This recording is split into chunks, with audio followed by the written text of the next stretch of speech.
My Mhm. favorite quote, and I don't know who it's from, but I just love it. Never come down for people that don't want to come up. Oh, yes. If God has taken you to another level, another degree in yourself, never come down. People often want you to come back down to that level where you were. You're no longer there.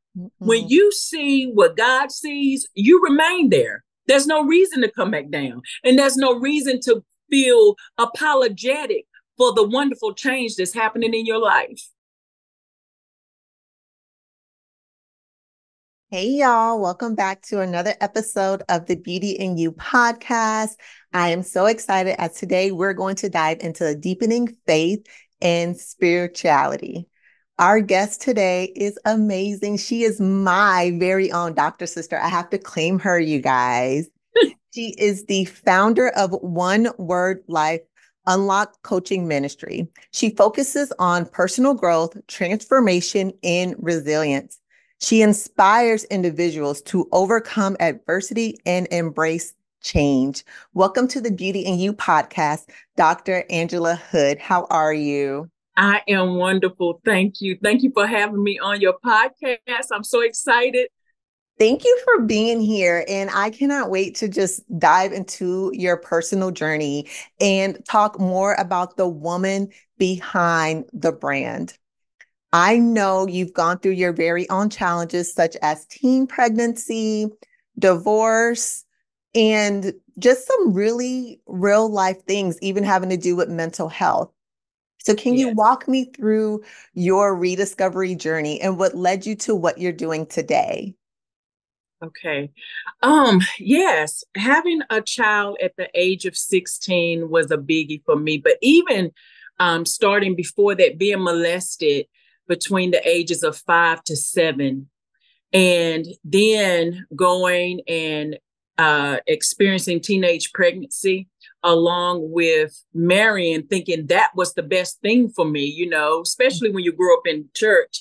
Yeah. You are thinking, okay, this is the best thing. Let us get married, and then everybody will be quiet. If I could just be transparent, that's what, Yeah. I was thinking, but it didn't work out that way. So from molestation, teenage pregnancy, divorce, I could have just stopped there. I could have just said, that's the end. I'm not going to try, anything else. And at one point at 27 years old, I tried to take my life through an overdose. Mm, But God allowed me to be here.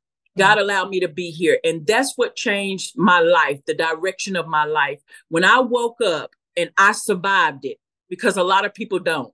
yes. When I woke up and I had survived and I asked God for forgiveness, I knew then that my journey was to teach people that there is joy in living, regardless of your hardship, regardless of what you're going through, regardless of what mama said, daddy said, or if things didn't work out the way you wanted it. There is in other words, dreams can come true and Mm, you can still live after this. So that's what made me start my journey, especially with women, with saying, hey, I've been through this too. And I feel like a lot of women need that now. They need a lot of us to be transparent and say, hey, I went through this, I went through that, and look what God did in my life. So my focus was to have a better relationship with God. And mhm. because I cling to that relationship. Not that I didn't make more mistakes. I went through another divorce, Yeah. after 11 years of marriage. Here I am at another divorce as I'm pastoring. So that was another thing. I'm pastoring. Yes. And then I am counseling marriages. I'm marrying people, but yet I'm going through the roughest time in my life. Mm, Where do I go from here? That yes. was my question. God, how do I continue to encourage people and counsel people and marry people? And here I am in the thicket. And I don't know how to get out of this. And the Mhm. Lord spoke to me one day and he basically said, because he talks to me like that, you Yeah. know, that's not your problem. Yeah, Mm, that's not your problem. You continue to serve me. You continue to praise me, and I'm going to help you make it through this. And so, me being a person that loves love and love marriage, I still marry. I still counsel. I still want people and desire for people to hold on, to their marriage if possible. Get the counseling they need, get therapy they need.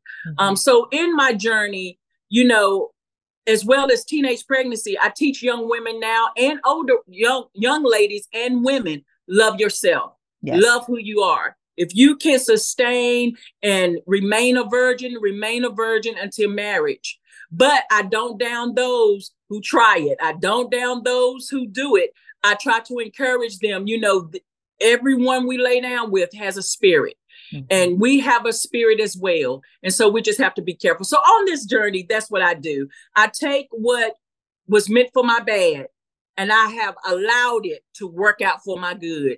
And it is working out. I take what could have been detrimental, and I show people that it didn't kill me. Even when I wanted to take my life myself, I'm still here. Yes. And so since I'm still here, I want to teach people there's joy in every situation that you go through. It doesn't matter how hard, embarrassing, humiliating, whatever it is, you can come out of this. And so that's my journey at this point.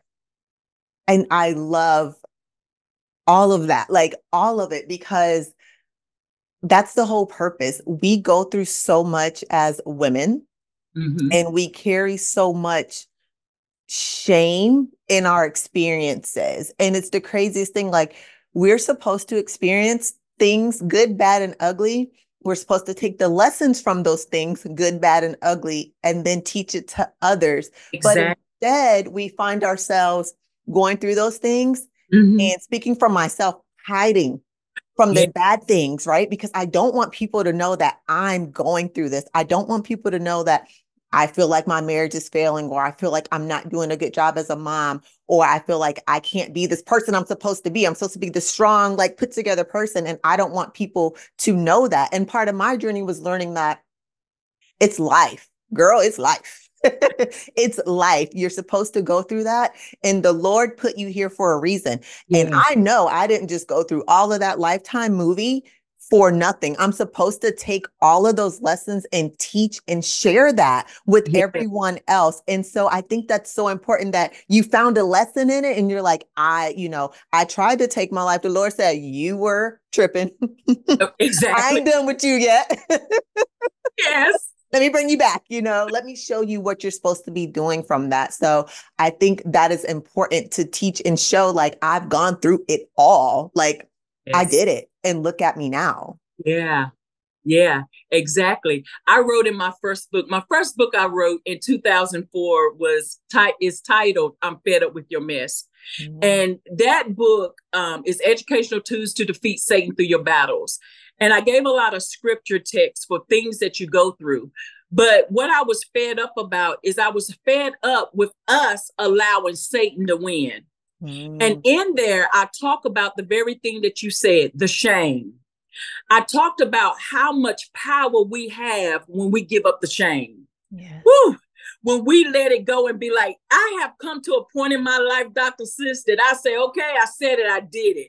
I've apologized. It has happened. Because the more you think on that shame, it is the worst feeling ever. And that's what made me want to take my life. I kept thinking about all my mistakes, and you can make one mistake and it'll take you back to remembering every other mistake that you made. Yep. But if you can say, Lord, forgive me. I've done this thing. I've said this thing. I've went to this place. I've harmed this person. I've did this to this person. And you can truly give it to God and move forward. You have such a beautiful life.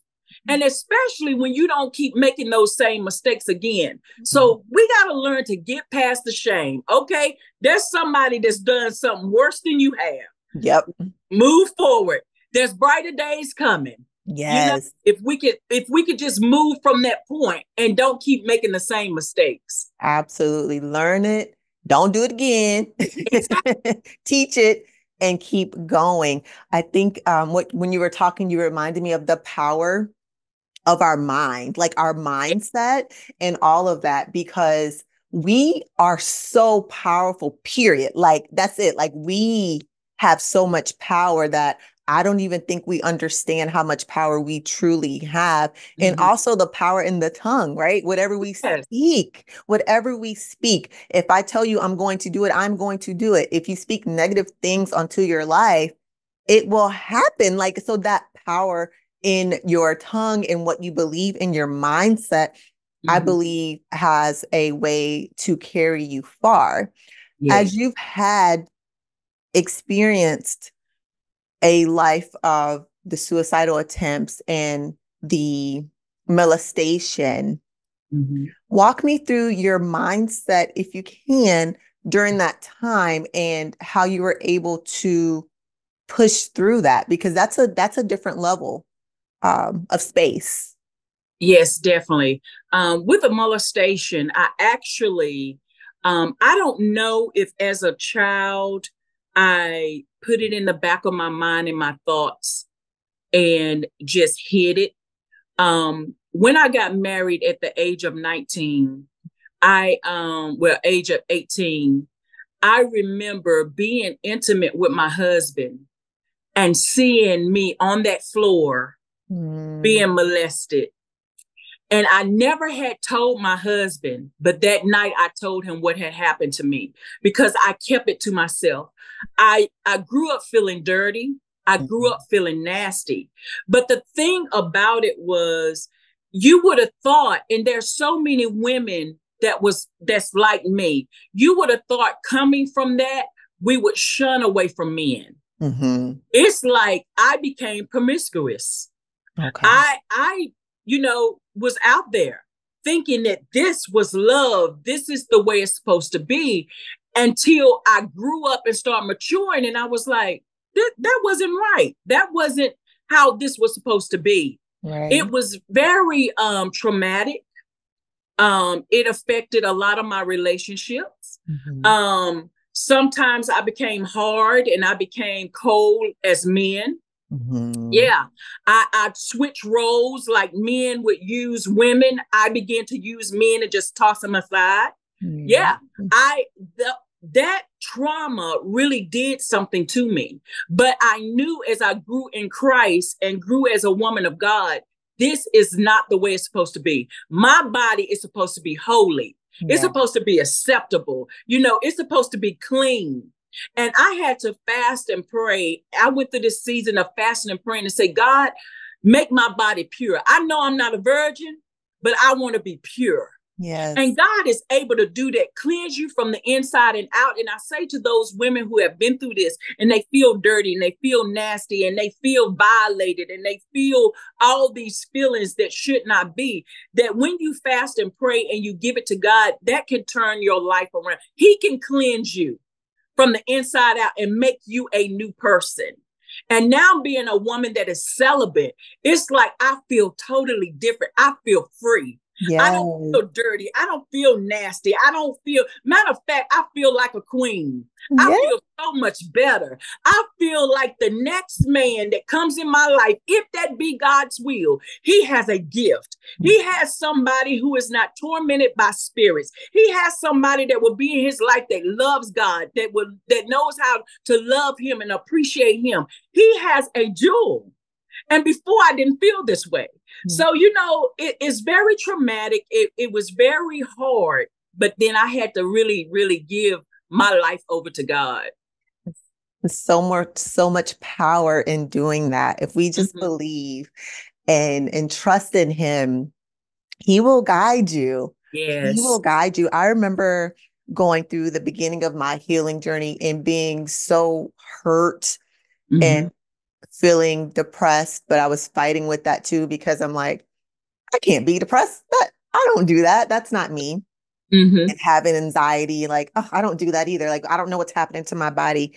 But I remember when I would wake up, I would lay in the bed and then I would pray and say, Lord, I don't have it in me today. I need to lean on you. I need to lean on you. I need your strength. I need you to guide me through the day because Yeah. I don't feel like I can do it. Like I literally had to put my faith in him to guide me through because I just didn't understand anymore. I just didn't know. And I felt so lost. And he was the only one I felt that had my back. Yeah. through it, if that makes any sense. But I Exactly. remember having those moments where I'm like, I can't, I gotta lean on you. Yeah. I need you to take it. I need you to take it just for a little bit because it's so heavy. Exactly. And that mind, you talked about the mind, the power of the mind. A Mhm. lot of things are just our thoughts. A Yeah. lot of things the enemy will tell us that we're not. And Mhm. until you have that relationship with God and you get into the word of God, you will never know who you really are.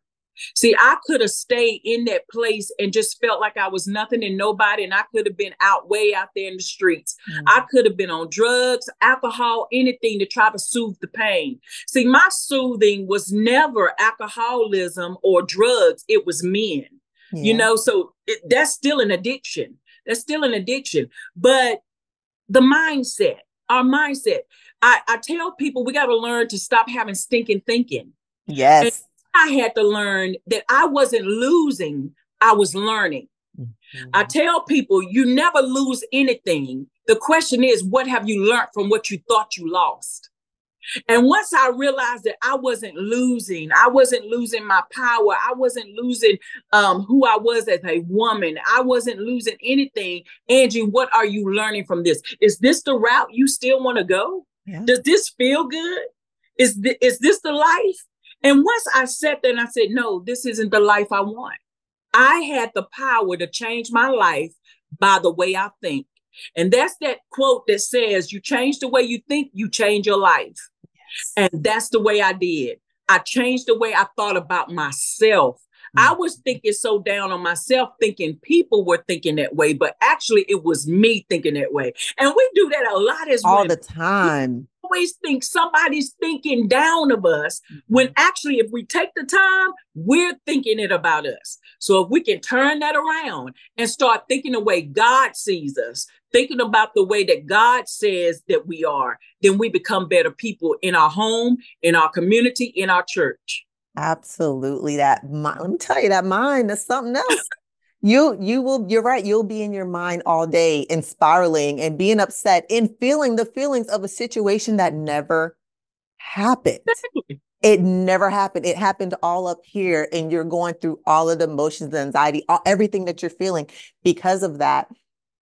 When you were talking, I kept hearing the word honesty, honesty, honesty. It is so important when we go through our healing journeys and our rediscovery journey is to be honest. Be Yes. honest with ourselves, okay? Yeah. Completely on what we're trying to heal on and where we're trying to go. I always tell people, like, you are the author of your story. Like, you Yeah. can literally write your happy ending. You do not have to accept where you currently are. You can seriously change that. Like, Exactly. with this, you have to you have to think it and you have to put a action behind that thought, right? We can't just think it all day. I wish I was I won the lottery and never paid a lottery, but you have to put the action behind that. Exactly. But we have the power to do whatever we want to do. We don't have to just be a negative product of our experiences. Exactly. We have the power to say, yes, that did happen. Yes, it was really crappy. I didn't like that. I Mhm. did learn this from it. Now, this is how I'm going to change that. How Exactly. I'm going to live now. Yes. Definitely, definitely. And we have to realize we have that power to do that. And nobody can take that from us. It is what it is. And we have to change our environment sometimes. Mm. Sometimes if you're going for victory, if you're going for the win, if you're going for the biggest change in your life, sometimes you're going to have to walk away from people who are not ready for the things that you're ready for. And it's not that you're better. It's not that and they would tell you, you think you better. You let people talk. You go be the best person you could be. Get the healing that you need for you. Because a lot of people, if they're not going for healing, if they're not going for a better life, they will want to hold you there. And that can be our problem too. Trying to remain in a place where people aren't moving and you're not moving and you're stagnant. My Mhm. favorite quote, and I don't know who it's from, but I just love it. Never come down for people that don't want to come up. Oh, yes. Never, Yes. never come down. If God has taken you to another level, another degree in yourself, Never come down. People often want you to come back down to that level where you were. You're no longer there. When you see what God sees, you remain there. There's no reason to come back down. And there's no reason to feel apologetic for the wonderful change that's happening in your life. I feel like that part is kind of where I am right now in my own personal journey, because I just spoke about this in another interview I had, but like that growth part and losing people along the way. And it does hurt. Let's just be honest. So I talked about being honest. It hurts to lose those people that you thought were supposed to be a part of your journey, right? Like you saw those folks there and they're not here. Okay, the Lord said they're not supposed to be here. You're right where I need you to be right now, but they're not supposed to be here with you. And I'm in that stage right now of just being like, you're right. Keep trusting you. And I'm doing what I said I was going to do. But it's hard. I'm not going to lie. It's very hard. You're very right. Hard. You're right. It's very hard, but God will help you through it. One thing that I love that God did for me is he took away, I wouldn't say he took away the anger and the bitterness. I get upset. I get bothered. I hurt, but he took away the anger and the bitterness. And that's a difference. And he's turned me into like this. I am courageous. I am bold, but he's given me such a loving and forgiving heart. Like I can't even explain when he took the anger away, because I see my molester. When I see him, it's like I'm no longer angry. It's like I'm free. I'm free. And it's like, I can't even explain how I want the best for this person to be healed, for this person not to do this to anybody else. I pray for this person. And only God can do that. Because my flesh, Angie, I tell people there's an Angie and an Angela. Angie, you do not want to deal with. I don't want to know her. I don't want to know her. She's not nice. But Angela, she's so forgiving. She's so loving. She gives people opportunities and she gives people chances. Why? Because I serve a God that gave me a chance. He gave me an opportunity.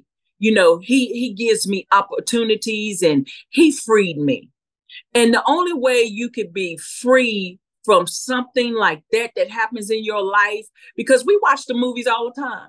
People want that get back. They're going to get you back. They're going to get you back. They're going to hurt you. They're going to try to kill you. They're going to do something. But God dealt with me before I even confronted my molester. And then I had to forgive them. And when I forgave them, it's like my life, I have manifested a wonderful life. Now, it's not always easy. It really is not. But it's beautiful. It's beautiful in the good. It's beautiful in the bad.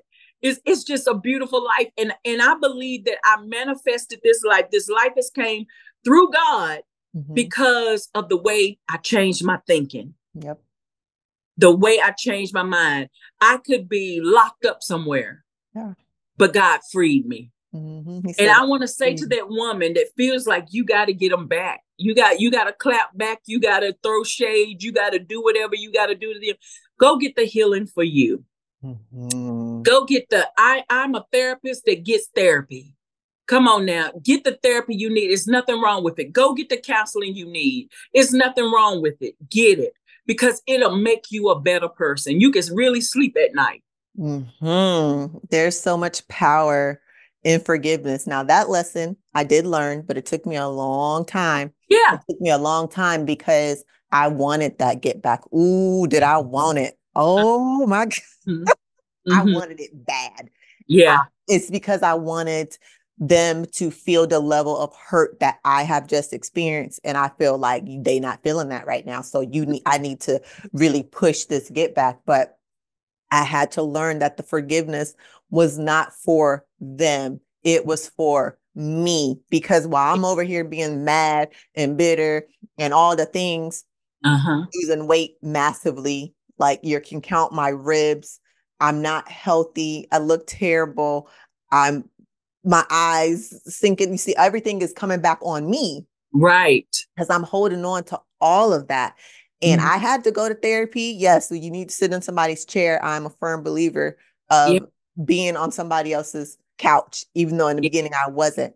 But I had to learn to be on somebody else's couch and Yeah. get the healing that I needed, because and to forgive, not for them, but Yeah. for me. And the moment that I started to, yes, change the mindset, Uh-huh. on me, loving who I am as a person. Yeah. Everything that I've said I was going to do, everything with the Chiquita Mack that I said I was going Uh, to do has happened. yeah. Okay. So it's like, it's so much and it's a lot of work. And y'all, it's a lot of work, Yeah. but it's worth it. It Uh, is worth the forgiveness. So I say practice forgiveness, not yeah. for the other person, but definitely for you. Yes. It is so freeing. Mhm. Because I don't know about you, Doc, but when I was angry and I was mad, oh, it was on a whole nother level, and it was not a good feeling. So this feeling where I can go to sleep at night, wake up smiling, giving God glory, praise, go throughout the day, support other people, be there for other people. It is so much life in that, instead of sitting around mad at somebody that looks like they don't even care. But I Yes. tell people one of my favorite scriptures pertaining to the enemy is Deuteronomy 28:7. It says that when your enemy comes upon you, that the Lord will smite them before your face. And where they came at you in one direction, they'll leave out in seven. And Mm. you must realize that vengeance is his. He gonna repay. When you forgive and you let go, God does the rest. We never ever want to wish bad on anybody, but trust me, they go through their own battles and their Mhm. own fight. And so we just have to, and I tell people all the time, especially when I go to preach and I'm giving honor, I give honor to my enemies too, if I have any. Mhm. Because we have it twisted in life. When you can learn to forgive people, when you can learn to not feel some type of way when you're in the room with them, when you're at the cookout, while you're at the dinner, when you Yeah. can learn, that's freeing. That is so freeing. That makes you be able to be creative in your life. That makes you be able to open up the business, start the ministry. That makes you want to help people and be a volunteer and do charity work. You just don't know. Being angry keeps you in a very dark place where you can't really move. You can fake it all you want to, but it will eventually come out. And it'll Mhm. come out with something as simple as, "Hey, how you doing?" And you just snap. Yep. You know, it's freeing to forgive. Dr. Sis, I you over here preaching, you preaching today. So we don't have to get back at people. God will take care of that, you know. And oftentimes he'll give you the heart to just move forward and move on. Yeah. And and wish them the best. And that's the way I am. I wish people the best and I want the best for them. And actually, he's changed my heart so much that when they are going through something, it bothers me. Ooh, now I don't know if I'm at that level, Dr. Sis. Yeah, it takes a while. Listen, honey, it took years. Because I'm even working on my sister questioned me. My sister it. was like, "How in the world do you do it? How are you talking to her?" Listen, it ain't me. It's the spirit of God. Because if it was up to me, I wouldn't have nothing to do with a lot of people. And Hmm. a lot of people wouldn't have nothing to do with me. With you. Yes. Because I was a mess at one point too. But I thank God for the change. I think it's important to also embrace the change, Yeah. embrace the change, because a lot of times as well, we talk about our environment. We talked about that as well. Mm-hmm. And I say cleaning out your closet, which is not necessarily the clothes, but like cleaning out, the things in your environment that no longer suit you. But it is hard to let go of those things that you are used to, like the things that don't necessarily, is not right for you, but it's comfortable. It's Ooh, comfortable. And you're like, ooh, I know this is not right for me. I know I shouldn't be doing this, but I'm comfortable here. I don't want to make the change. But I say it's important to embrace the change, because change equals growth. yes. Yeah. Change equals growth. And so whenever you're feeling uncomfortable, oh, I don't like this, I always say push through that, because you Yeah. need that change. Something big is about to happen. That's It's right. about Every to time be good. I'm gonna need you to push through and, get Yeah. to that light. Yeah. Yeah. Yeah. And I like the way you say, be honest. And when you're being honest, be honest with yourself. You may not be honest with people, but you need to be honest with yourself, because you and God is the ones that know most about you. So just Mhm. be honest with.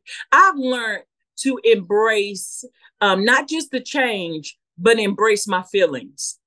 Yeah. When I feel anxiety, or if I get upset about something, say I'm at work and people will pull your buttons any kind of way, or in the home, your husband, your wife, your children, something upsets you, or if something just drops in your spirit and Mhm. causes you anxiety. Stop for a moment and feel that.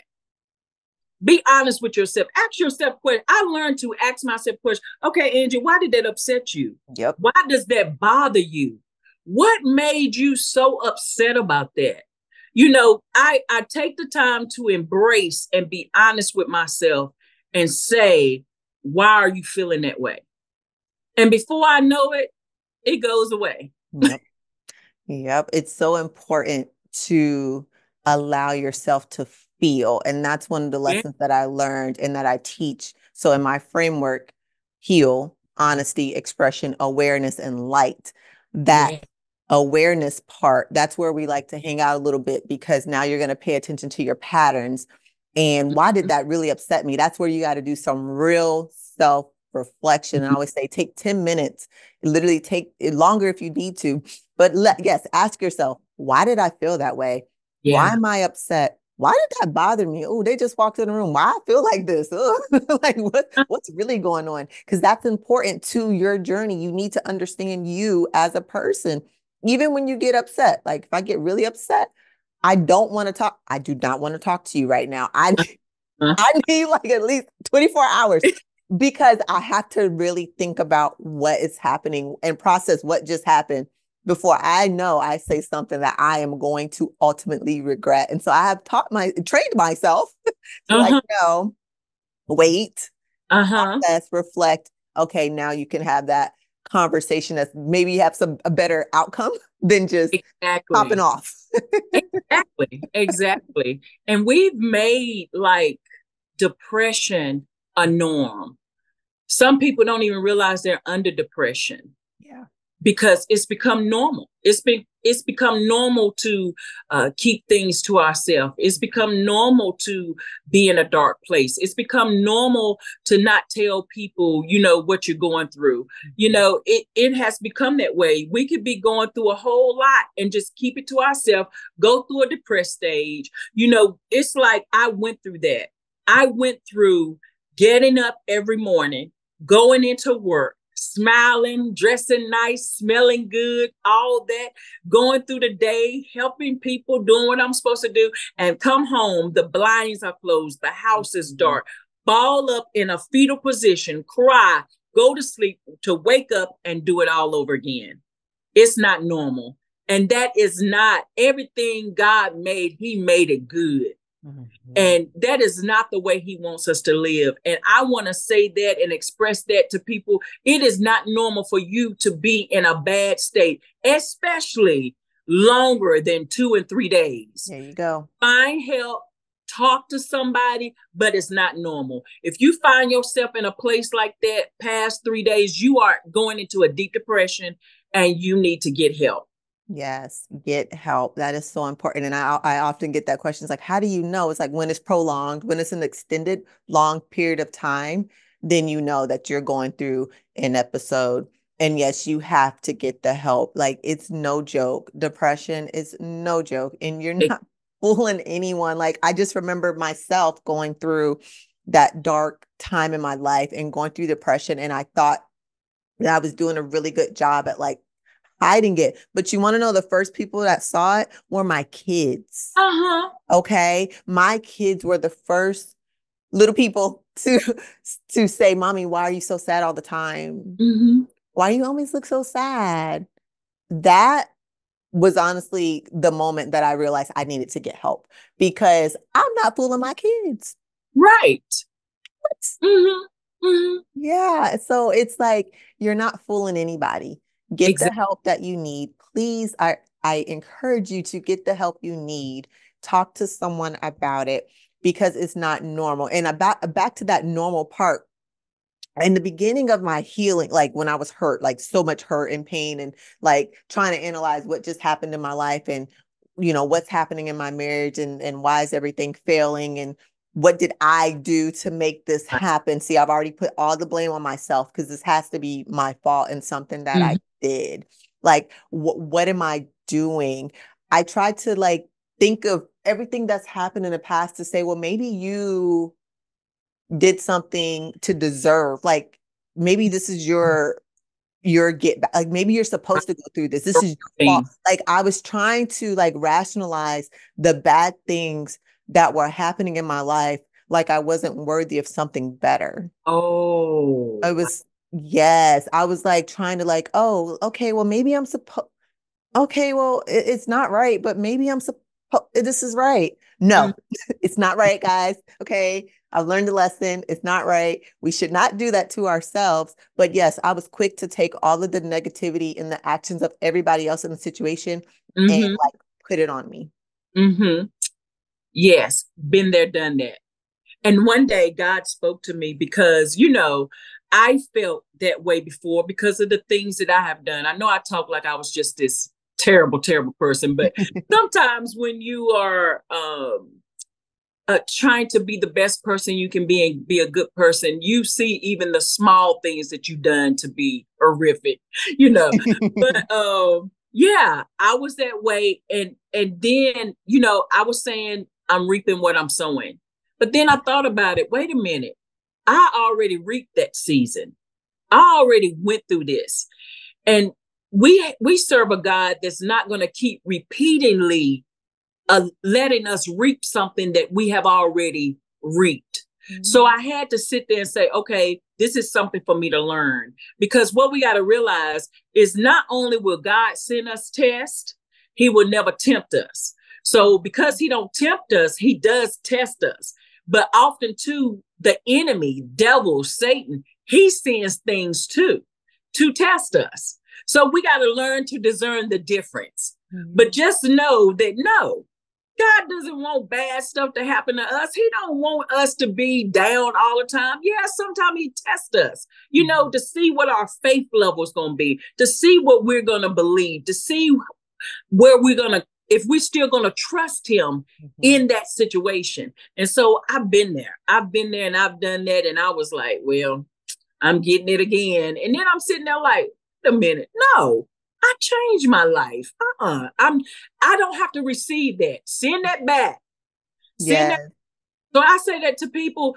No, you don't have to receive the bad things that come, and you don't have to, take accountability for the things that you've done. Yes, but don't take it for everybody. That's a weight to carry. That is quite a bit of a weight to carry. And so, yeah, God is good. Yes, he is. Yes, you're right. It is such a weight to carry and it's so heavy.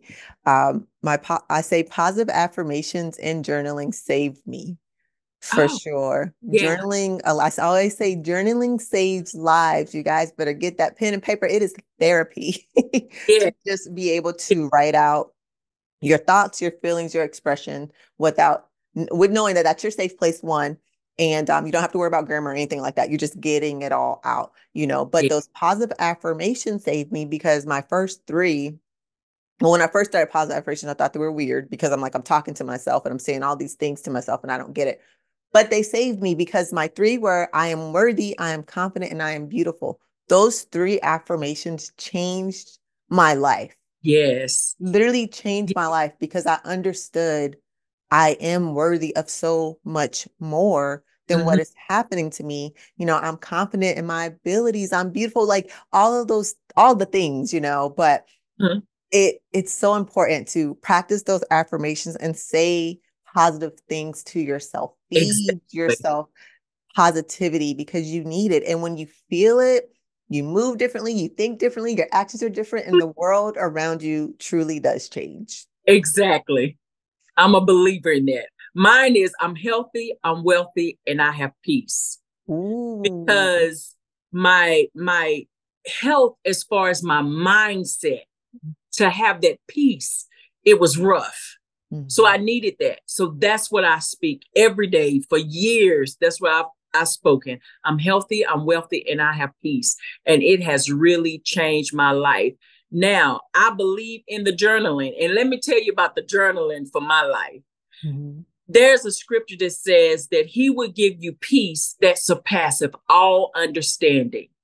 The journaling, the affirmations, the speaking positive over your life will have you in a situation and you know you should be crying. You know you should be somewhere upset, but you got peace. Like sometimes I have encountered things like, oh, this is bad. Mhm. Like how in the world, God, is you gonna get me out of this? But it's like I'm still laughing, like a real. I'm not putting on a front. I'm Yeah. still enjoying life. That's that peace that surpasses all understanding. That comes from affirmations as well and journaling, and even too speaking good into other people's lives. I Mhm. practice that every day to be able to speak to at least one person and give them some encouragement. Like I thrive for that. I got to do that. Whether it's a nice outfit, whether, oh, I like your haircut, whether it's just me smiling, I do something to make somebody else's day. That, oh my good, it's just life. It's Yeah. life. And it brings you peace. It brings you joy. You know, I tell people want happiness all the time, but it's something about joy. And it's so true. The world don't give you joy, so the world can't take it away. But in Mhm. happiness, you like Kirk Franklin says, you got to have something happening. You got to have somebody giving you something in order to be happy. You got to have them treating you a certain kind of way in order to be happy. But Mhm. joy, when you got joy, can't nobody take that away from you. I don't care what's happening in your life. And so, yes, I recommend journaling, Journal. affirmations, encouraging other people. I recommend it. Oh my It's a goodness. whole life. A whole experience. It's a whole experience when you start doing all of those things and being truly intentional Yeah. about ensuring you do those things. It is a whole experience. And I'm telling you, you will not be disappointed in your progress. You will not be disappointed. Oh man, Dr. Sis, you have really preached to us today. And I am so grateful to have you here today. My goodness. Can Thank you. you please tell the listeners where they can find you on social media? Okay. I am on Facebook, Dr. Angela L. Hood. I'm also have my show on there, the One Word Morning Show with Dr. Angela L. Hood. Um, Amazing. yes, I was going through at one point in my life, and I listened to a preacher preach about the woman with the issue of blood. And I had heard that scripture being preached so many times, but it was that one particular time it changed my whole life. And Mhm. that's what made me go to the One Word Morning Show. One word from God, it'll change your whole life. If you receive that word, if you believe that word, if you take that word in, I promise you, it will change the route, the path of your life. And so y'all watch me on the One Word Morning Show every Monday at 6 o'clock a.m. I am on. And that's it. Yeah. Oh my God. Listen, y'all need to tune in. Your life will change. I'm telling you right now, it's so amazing. And I really look up to Dr. Sis here. This is my Dr. Sister. Y'all got to understand, like, she is so amazing and everything that she's doing out there. It's beautiful, sis. So I thank you. I thank you You, so much. I feel the Seriously. same about you. Oh, I do. So proud of you. I am. And your accomplishments. It is amazing and it is great. And I see you. thank you. And I receive it. I receive it. Thank you. Yeah. Thank you. Thank you. You're All welcome. right, you guys. Thank you so much for tuning in. And until next time.